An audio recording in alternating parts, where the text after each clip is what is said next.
അസ്സലാമലൈക്കും. ഇന്ന് ഞാൻ വന്നിട്ടുള്ള ഒരു സാൻഡ്വിച്ച് ഉണ്ടാക്കാനാണ്. ഇങ്ങനെയാണ് സാൻഡ്വിച്ച് ഉണ്ടാക്കുന്നത്, നമുക്കൊന്ന് കണ്ടു നോക്കിയാലോ. ഞാൻ ഒരു സവാള ചെറിയ പീസായിട്ട് കട്ട് ചെയ്തിട്ടിട്ടുണ്ട്, അത് നമുക്ക് അതിലേക്ക് ചേർത്ത് കൊടുക്കാം. ഒരു തക്കാളി ചെറിയ പീസായിട്ട് കട്ട് ചെയ്തിട്ടുണ്ട്. പകുതി ക്യാപ്സിക്കം ഇട്ട് കൊടുക്കാം, ചെറിയ പീസായിട്ട് കട്ട് ചെയ്തത്. ഒരു ക്യാരറ്റ് ചോപ്പ് ചെയ്തതാണ്, അതിട്ട് കൊടുക്കാം.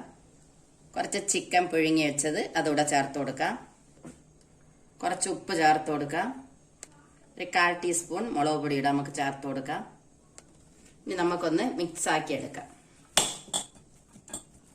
എല്ലാം മിക്സ് ആക്കി എടുത്തിട്ടുണ്ട്. നമുക്ക് ആവശ്യത്തിന് മയോണൈസ് ഇട്ട് കൊടുക്കാം. ഇനി നമുക്ക് ടൊമാറ്റോ സോസ് ഒഴിച്ചു കൊടുക്കാം. എല്ലാം കൂടെ നമുക്കിനി ഒന്ന് മിക്സ് ആക്കി കൊടുക്കാം.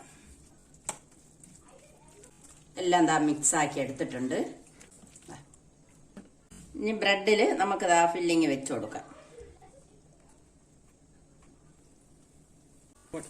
ഇനി കുറച്ച് മൊസറല്ല ചീസ് കൂടെ വെച്ച് കൊടുക്കാം. നമുക്ക് ഇതെല്ലാം വെച്ചിട്ടുണ്ട്. ഇനി നമുക്കൊരു ബ്രെഡ് കൂടെ അതിൽ വെക്കാം. ഞാൻ സൈഡൊന്നും കട്ട് ചെയ്തിട്ടില്ല. ഇനി നമുക്ക് ടോസ്റ്ററിനകത്ത് വെച്ച് കൊടുക്കാം. അടച്ചു കൊടുക്കാം. 5 മിനിറ്റ് നമുക്കിത് വെച്ച് കൊടുത്തിട്ടുണ്ട്. ഞാൻ റെഡിയായാൽ നമുക്ക് നോക്കാം. അടിപൊളിയായിട്ടായിട്ടുണ്ട്. ഇനി നമുക്കിത് എടുക്കാം. ഇനി നമുക്കിത് ഒരു പ്ലേറ്റിലേക്ക് മാറ്റാം. ഇനി നമുക്കിത് ഒന്ന് കട്ട് ചെയ്യാം.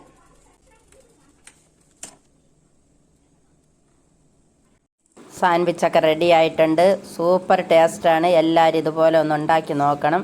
വീഡിയോ ഇഷ്ടപ്പെട്ട ഒന്ന് ലൈക്ക് ചെയ്ത് ഷെയർ ചെയ്ത് സബ്സ്ക്രൈബ് ചെയ്ത് കമൻറ്റ് ചെയ്ത് ഒന്ന് സപ്പോർട്ട് ചെയ്യണം. താങ്ക്